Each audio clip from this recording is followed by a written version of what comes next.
pumping.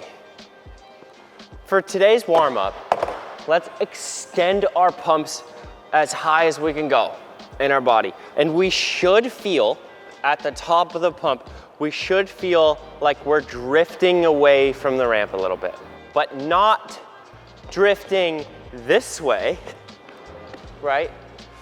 We're drifting away from it this way. So as far as our body's concerned, we're just going up and down.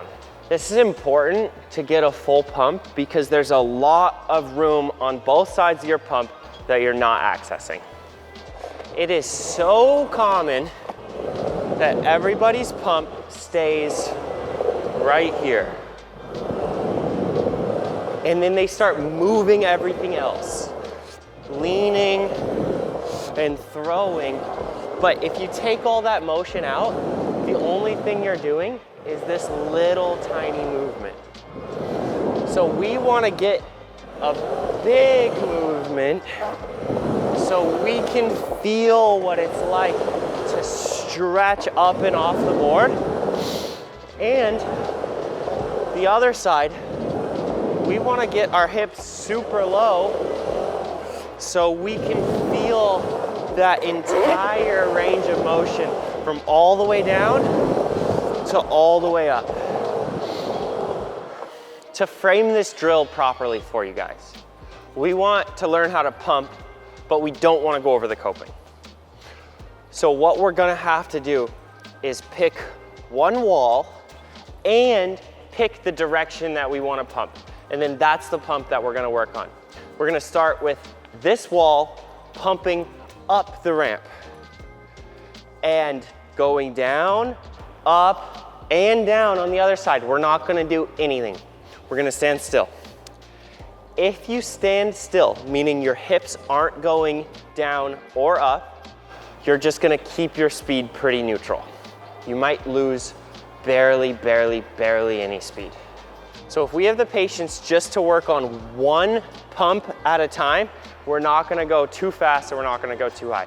If you're pumping the right way, just pumping up and pumping down might be too much speed and you might end up over the coping on the other wall, and that's just not what we're working on right now. The next thing we're gonna work on is pumping down. So we're gonna pick this wall and only pump on the way down. Let me walk you through how the pump actually works, because pumping is probably the most misunderstood thing in vert skating, and it's crazy. We want to get our hips low well before we get to the transition. So we come out of this one, neutral, and we get our hips low well before we get to this transition. We extend our legs slowly up through this entire transition.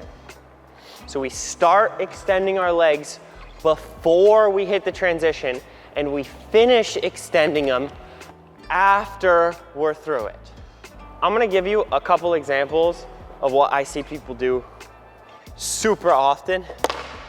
Straightening their legs too fast or too early is a good one. That's not a pump. You're straightening your legs way too early. That doesn't do anything. And I'll prove it. I can do this all day and I'm not gonna gain any speed. The next one, almost more common, is people bend down into the bottom of the transition to then try to pump off of it.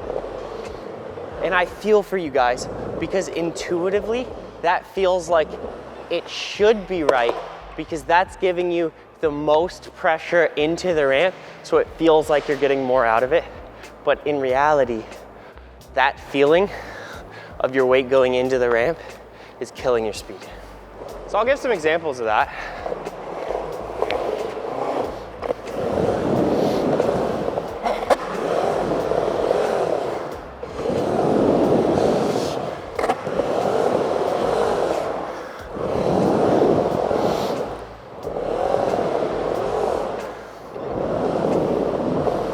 And the last thing you can look out for is just extending them too fast.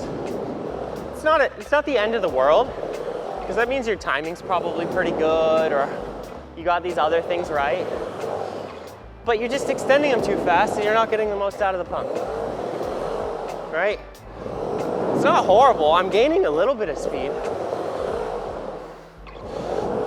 but it's definitely not the same as pumping the entire transition. So let's do that both ways, right? After we're done with pumping up, we can just do the same thing, but pump on the way down.